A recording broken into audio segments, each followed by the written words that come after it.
We're starting Shin Chav Ches. The first halacha in Shin Chav Ches, I don't think I'm going to read it, is how you do the Hafrashah, the mechanics of the bracha and things like that. We're going to talk about a few different pieces that relate to actually performing Hafrashas Challah. Okay, and the first is like this. We're in Siman Shin Chav Ches. In Siman Shin Chav Vav, the Piston Tshuva mentioned in passing that you can do Hafrashas Challah b'machshava. Okay, you could just have in mind, that piece over there, that's what's the Challah. It's really a din in Hilchos Truma, that Truma can be done b'machshava. You don't have to actually say this is the Truma or whatever.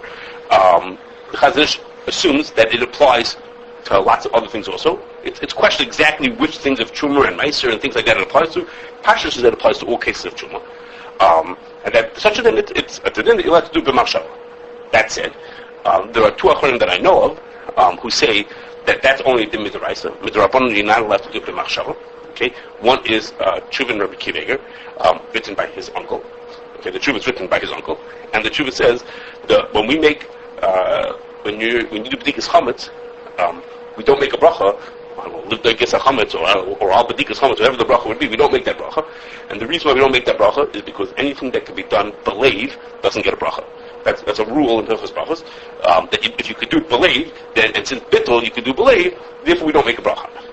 So he says, well, if that's true, how can we make a bracha on Hafrashas Truma and Hafrashas Challah? How can we make a bracha? If you could do it believe, you could do it b'machshava. You could just say, you could have in mind that's what it is. How come you make a bracha on it? So he says that tells us that midrabanan you're mechuyev to speak it out. You can't do it b'machshava. Excuse me? Right, but we don't make a bracha on the b'dikas chametz because beer you can't do b'machshava. That's explaining why you don't make a bracha on the b'dikas.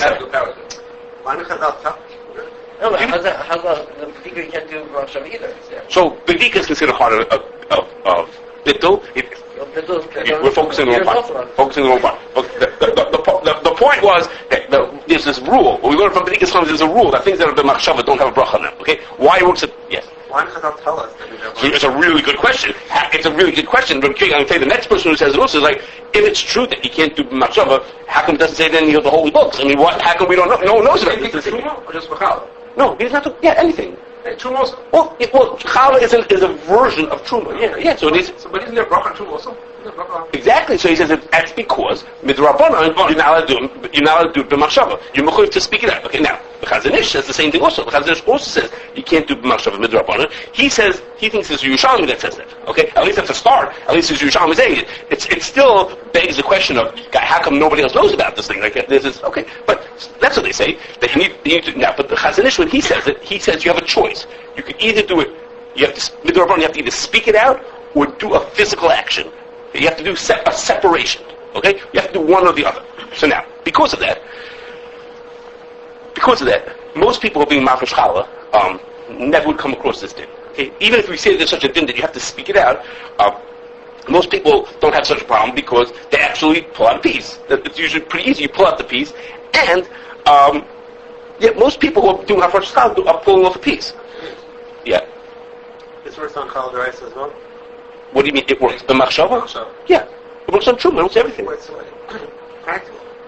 It means if I made 50 rolls... Let's say it's one batch. I didn't say it's always reasonable to do it. Let's say if it's one batch, you say the part that's on the left side, and you want the stuff on the left side, and then afterwards eventually you'll have to give it to the kohen. But the chal was chal on the part that you had in mind. Unless you don't separate it, you don't give it. Then you have a different problem. Now you have truma mixed into your food. That's a different problem. What you do then, now you have truma mixed into your food. What's enough? I mean, bottom line is you have to separate. You have to. That's a practical thing. At the end, you have to. That's a practical. Okay. So for most people, never come across this because everybody just pulls off a piece. Of course, there are two people who will be negated to. Okay, one is a favorite one we like to talk about, which is the Tevel Hafrashas Challah system, which is where we do remotely. We think this challah, the piece of dough or a piece of matzah sitting in a bakery someplace, and the next little gram is challah. We don't separate. We don't pull a piece across. So then this potential din d'Rabbanan will come into play. You have to say something. You can't just have it in mind. You have to say something. Whereas in your house, just when you pull a piece apart, the Chazon said that's good enough. You pull the piece off. That's good enough. It's for saying it. You could be like that.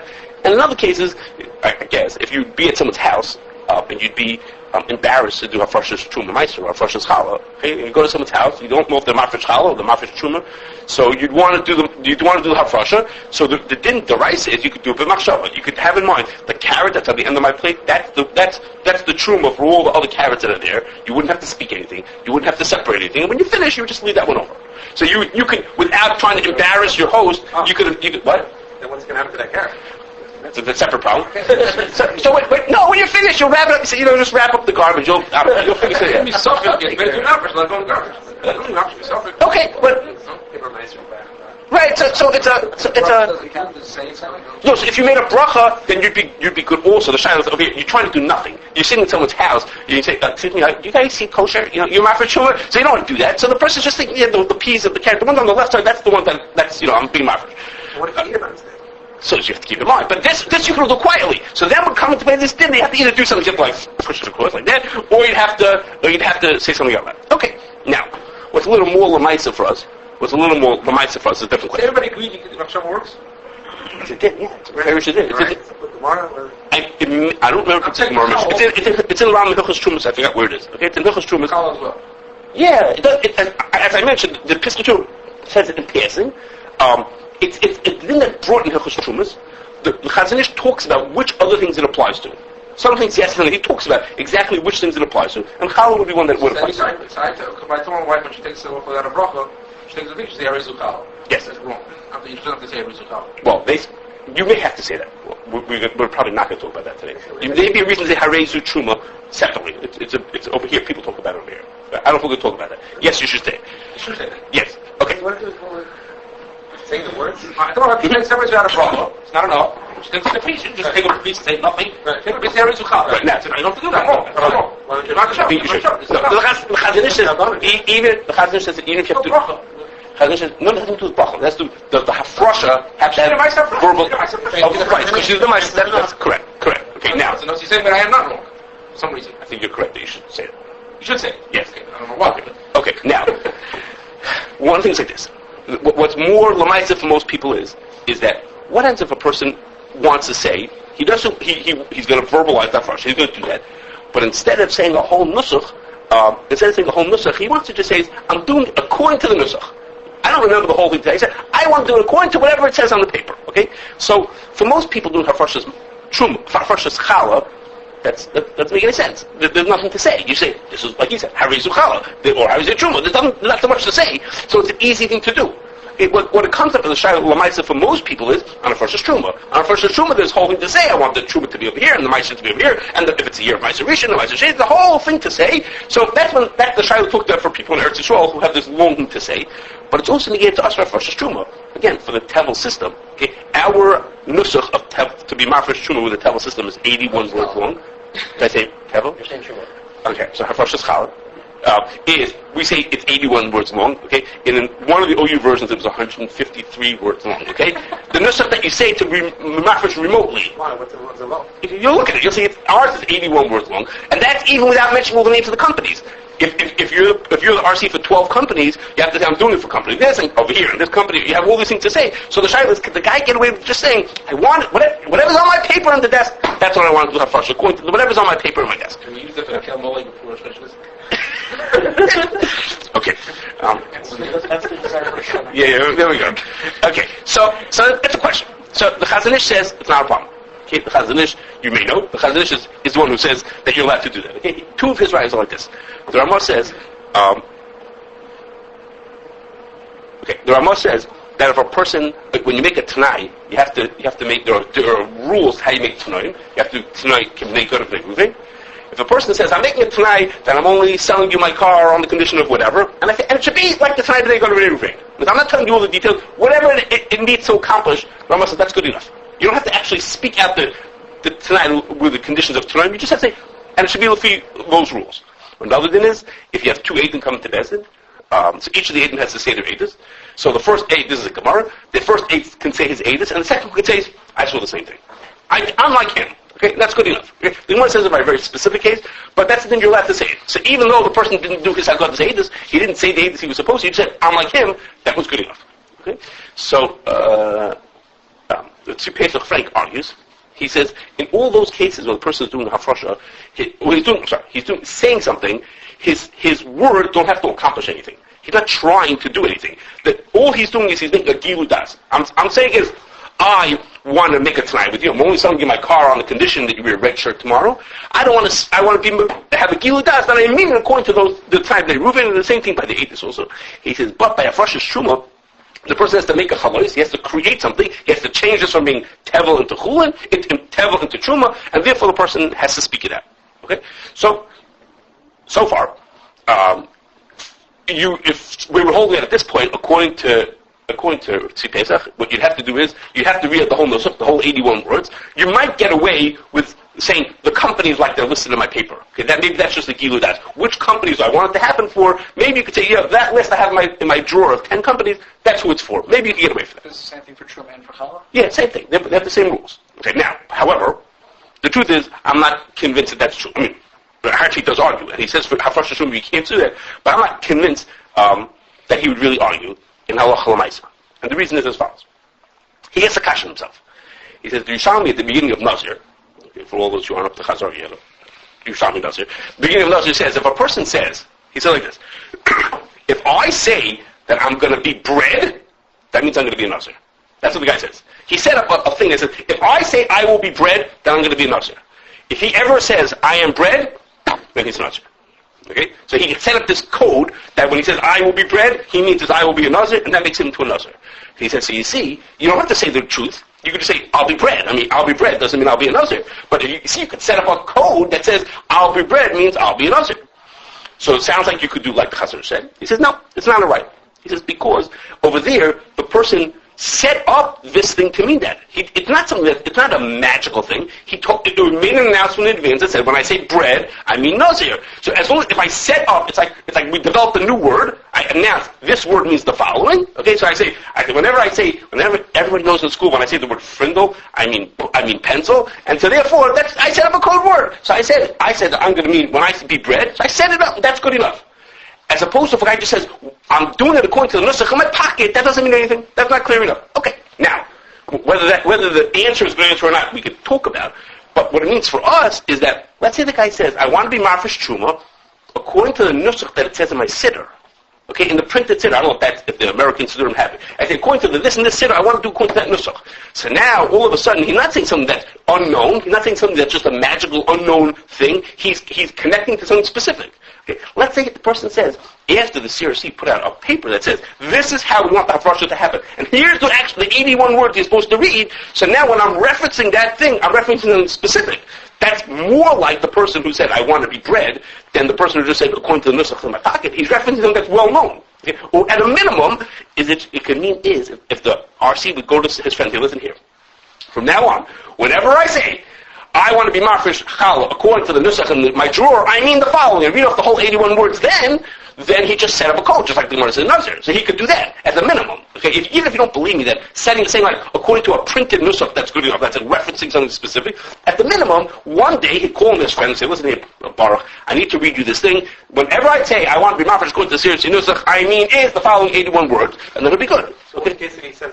He was talking that just, the guy saying is, I have written down on a paper what the nusach is, and I'm doing according to what's written on the paper. What was he said? I'm doing according to that, that's all he said? Yeah, I'm just doing according to it. So then, the guy was, the Chazir says that's fine. Chazir says, it doesn't matter. As long as what you said, I mean, it's the truth. It really is on the piece of paper that was good. So the difference is exactly what? The difference is between whether you're referencing something that's a known object, or just an unknown object. Right. He says, once you reference, he brings on this, Yerushalmi knows it. Once the thing is known, once it's been announced, or made clear that this means that, then it's good. Yes. Yeah. You could argue on his chiluk, in which case, the Yerushalmi knows is a riot against him. So he's being miyasher. He's saying the Yerushalmi is not a riot against me. But even for him, that he wants to say the Yerushalmi is not a riot against him, even so, the Yerushalmi is very limits to what he said. It's only in very specific cases. Once it's printed in the siddur, and I say, according to the ABC siddur, this siddur I'm using, I'm according to page 26, what it says. Okay, now. Even if you wrote the nusach in the mashgiach in the field, there's no clue what it says. No, so let's say we post on our website. Okay, this is the official nusach you're supposed to say. So the guy says, I'm doing according to an unknown thing. It's but he himself had no clue what it says. Right, I mean, that make a difference because he's referencing. The Mashiach doesn't do it. Darcy does it. Doesn't matter. Whoever it is doesn't have no clue. But what's no. Whoever doesn't have to know that. Why does he? No, he's just saying. But if the RC would say is, I'm doing it according to the nusach that it says on the CRC website. He knows what the nusach is. Simple. Why does he have to know it? He's just referencing something. He has to know it exists. He has to know that it exists. So he said, I'm doing it according to the official nusach. Then that's okay. Now, I have to just tell you, you're probably thinking that I'm sort of I missed the point here, which was at the beginning I told you could do Hafrashah b'machshava. Okay, well, if you do have at least b'diavad, you could do Hafrashah b'machshava. If I could do b'machshava, why do I have to say anything? Okay, why does it make a difference? How can you say? How can it be worse to do b'machshava than to say is according to the nusach of my pocket? How can that be worse? Benadin, at least the equation is that it would work. Okay, so Hatzi says if you say a nusach, you could ruin it. If you do it b'machshava, that's fine. But if you say I wanted to do it the following way and you ruin it, then that could be worse. But anyway, machshava can only work if you have in mind that you want words. Have in mind I want to do Hafrashas. Oh, you mean I have to think through all those annuals? Oh, okay. He doesn't say that. That's a point. Maybe I have to think it through all the in my mind say that the truma's over here and this is okay. Maybe okay. Okay. We spoke about in the past. Next point. We spoke about in the past whether you make a bracha when you use the tevel system. Okay, we had spoke about there's a problem in Shin Chav Zayin about making a bracha the way we do in the tevel system. Okay, but the Aruch din says you're supposed to make a bracha like most people expect. Okay, and there's a machlokes here in the mechaber. In the din here, what the bracha is that you're supposed to make. I'll read you some words here. That much I can read you. Challah, when you mafresh Challah, yivorech Hashem kedeshanu l'mitzosav etzivonu l'hafresh chuma. The mechaber says the bracha you should make is l'hafresh chuma, and the Rama says or l'hafresh Challah. Okay, or you could say l'hafresh Challah. You don't say l'hafresh chuma. You can say l'hafresh Challah. What's machlokes? Or what are they talking about? Okay, so the shaila really is the question is what that word Challah means.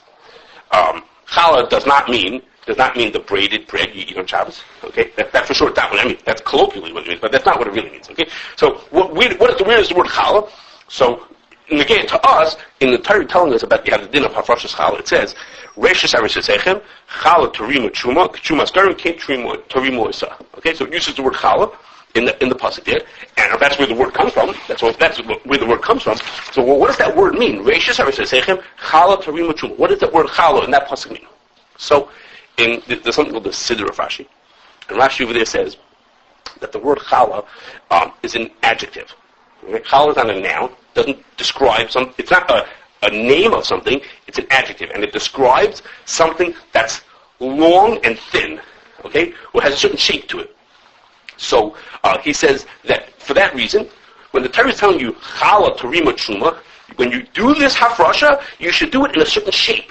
Okay, you should Challah Torima Truma. Be marfish your Truma in a certain shape to it, an Uka V'Charora. Okay, do it in a certain shape to the point that this Siddur Rashi says that when you marfish Challah nowadays and you're going to burn it, before you burn it, you should turn it into that shape. So you should roll it into a long shape because the Torah says Challah Torima Truma. That's what you're supposed to do. You should marfish it in this shape to it. So the Rashi says, and then of course you can't make a bracha l'hafresh Challah. It's a ridiculous bracha. Hashem commanded us to separate round.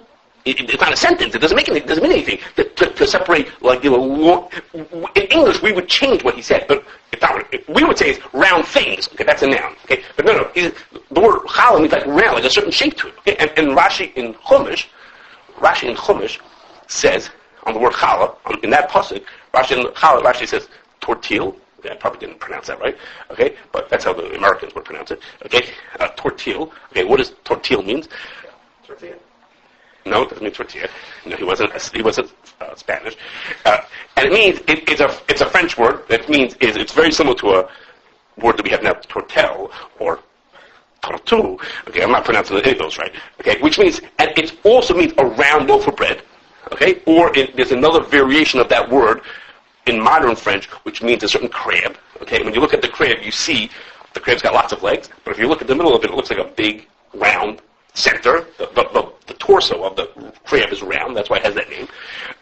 So what Rashi's telling us that the word challah means this rounded thing, and that's why Rashi only translates the word challah over here. And in the other places in the Torah where it said the word challah beforehand, okay, well, I'll mention it in a second, the Torah had said the word challah beforehand in other places in the Torah, in talking about mincha, Hilchas Menachos, it talks about Challah. A Challah is B'Lus B'Shem. Rashi doesn't know what a Challah means. Okay? Rashi only decides to tell us what Challah means in Bamidbar when it talks about Hafrashas Challah, and the reason is because over here it's Halacha L'Maisa. Over here, knowing what the word Challah means, like he says in the Siddur, means is that you have to be mafresh in this round shape. That's what Torah is telling you. Be mafresh in a round shape, even if you're going to burn it. That's what you have to do. So Rashi translates it here, not in the other places before.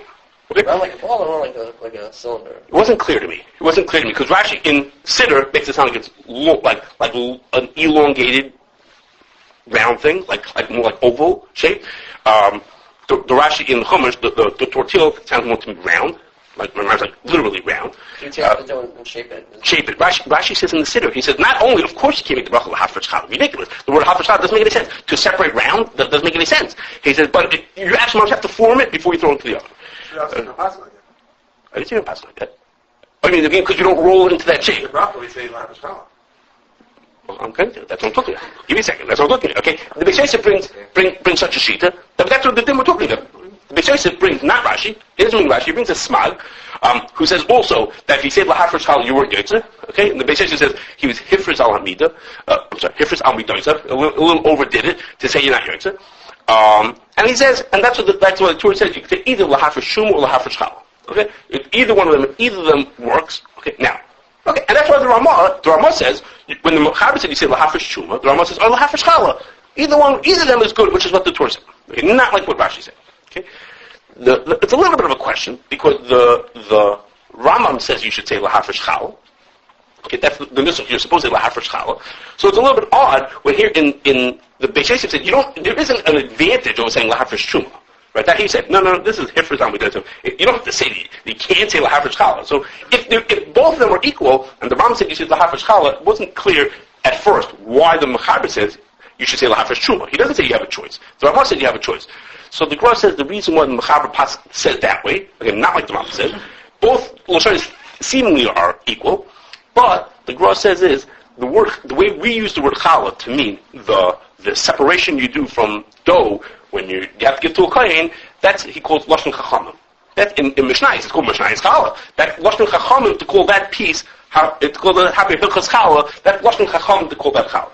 But the lashon the Torah is not to call it. The lashon Torah is called truma, and therefore there's a preference to use the lashon haTorah when you make the bracha hafresh truma. So the Gemara says the word in the Torah, the word challah doesn't mean that. He says look at earlier in Chumash when it says challah is belulas b'shemen. He says, what does that mean? Okay, what is chalas belulas b'shemen? He says, you don't mix something that you separate or something like that. You don't mix it in shemen. The word over there means dough. Okay, chalas means dough. So chalas belulas b'shemen means dough mixed in oil. So over here, the Gemara says, this is how you should read the pasuk. Okay, we're reading just in time. Okay, I'm going to do a repeat of last week. Okay, which is maybe I'm going to say it in this one. In the Torah it says. Reishis arisosechem. On the word arisosechem, there's a zakef katan, which means to stop. Reishis arisosechem. Okay, and then the passage goes chala torima truma. Okay, that's the way Rashi would learn. Okay, the Gemara says that's how you read the passage. He says Reishis arisosechem chala. When you make a new dough, a new batch of food to eat, which is dough, comma torima truma Hashem. Then you should separate truma. Okay, does not read according to the Trump. The reading of the pasuk according to the word challah does not mean what you give to the kohen. Challah is a description of what you were making. You made dough, then you should give a piece to the kohen, which is not the simple reading of the pasuk. The reading of the pasuk, as the Trump says it, has the word challah in the second half of the pasuk, not the first half of the pasuk. Okay, so if you have a minute, I'll tell you a variation of what the Gemara says. A variation of the Gemara says, which will answer a kasha, and I'm sure none of you know, not too many people answer this kasha, but it'll answer a kasha. Okay, the Netziv says like this. He says a variation of what the Gemara says. He says that the word challah refers to a loaf or a piece.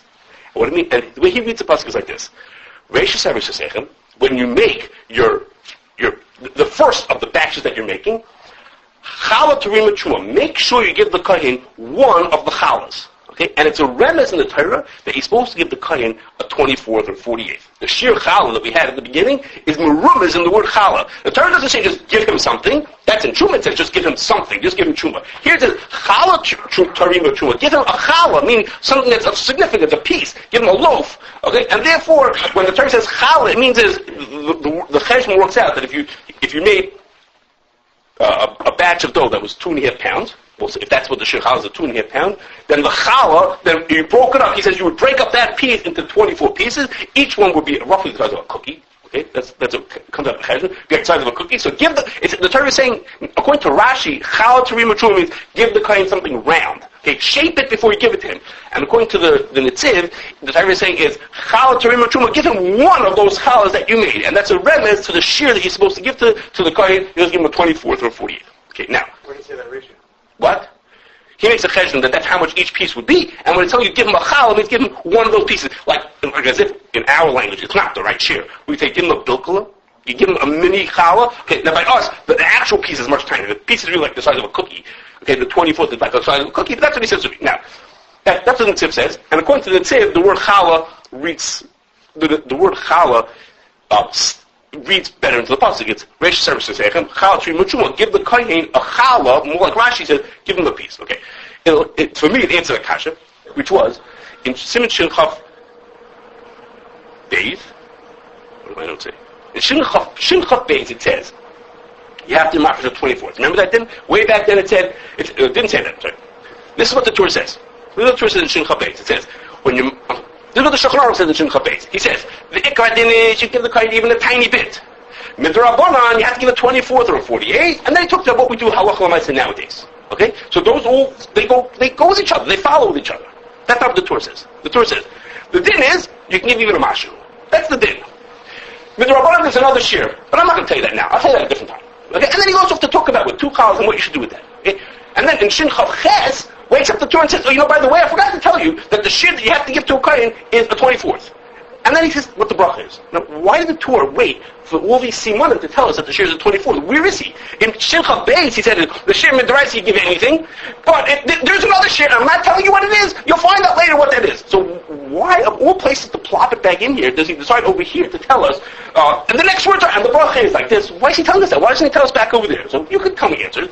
So according to Netziv, we'll understand why he said it over here. Because now, when I tell you that the shear is the 24th, that's where we get the right to make the bracha la Hafrashah. Okay, now the word chal, now that you know that the word chal in the Torah means a 24th, if the Torah says, so now I can say la Hafrashah, that even much not Torah, you can say la Hafrashah. Okay, you don't have to agree with me. Okay, anyhow, it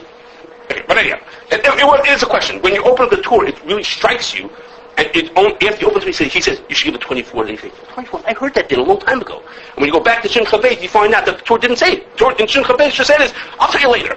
Okay, and the Beis says it tells you then, it's like, what's the secret? Like, I'll tell you now what it is. And that's why it's put in Shulchan Aruch like that, and to us, what is the logical order. Okay. Let's do 2 other more little things, if we have time. Okay. The Shulchan Aruch says, I didn't read this part, that a lady who's not dressed, a lady who's naked, is allowed to make the bracha on Hafrashas Challah.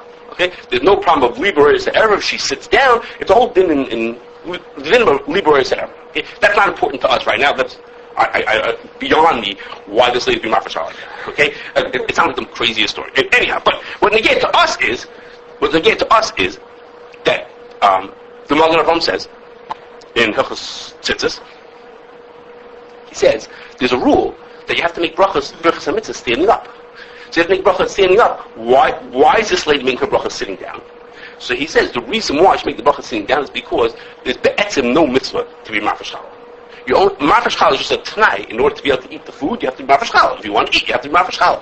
And therefore, that is not considered a bracha mitzvah. It is a bracha mitzvah, but it's not an inherent mitzvah to do it. It's not like some other mitzvah that you must do the mitzvah. This is just if you want to eat, then you have to be Hafrashah. And therefore, this bracha can be said sitting down. Okay? There's 2 arguments on that Magen Avraham. One is Pesach Tshuva says, he says, wait a second, he says, the reason, really, you have to stand up even for this bracha also. Not like the Magen Avraham, you have to stand up. The reason why the lady's sitting down is because otherwise she won't be able to make the bracha. Okay? Now over here, the sitting down is because you're stuck. If I don't sit down, I can't make the bracha. It'll be Libris Royas Erva. So I'm stuck, and I have to stand up. But for Etzem, it's not any different than the other, then you have to sit down. That's what Pesach Tshuva says. And the Gra in Archaim says, he says, no, it's a mistake. The whole Magen Avraham is a mistake. That there is no such thing that you're mechuyev to stand up for brachas and mitzvahs, except for very specific cases when you have to stand up for brachas and mitzvahs. But as a rule, what the Magen Avraham says is a rule is not true. There is no such rule that you have to stand up for brachas and mitzvahs. This the Gra says, we talked about this once before, this is a brachas and mitzvahs. You are mechuyev to do that for Hafrashas Challah. It's not, the Magen Avraham is wrong about that part, and really it's a brachas and mitzvahs, but you don't have to stand up for brachas and mitzvahs. Okay, so there's a lot more to say about this. Mustamba, all of you remember my son Yaakov at his bar mitzvah spoke about this by his pshato. So Mustamba, you remember back from the pshato for those who were living here. Who were living here. So he spoke about this by his pshato. Okay, you have to say that for purposes. Okay. Okay. Last thing is, when you're Hafrashah,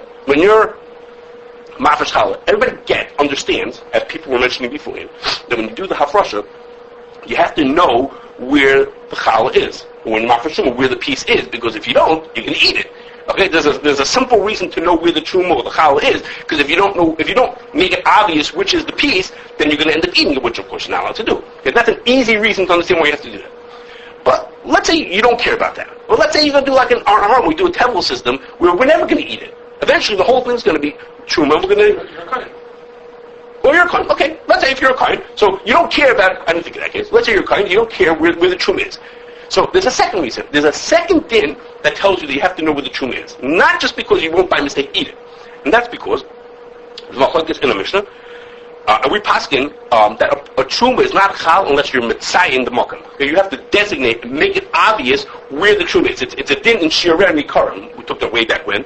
And if you remember, the din of shireh nikarim applies even like chal chutzaretz. There's a din. You have to.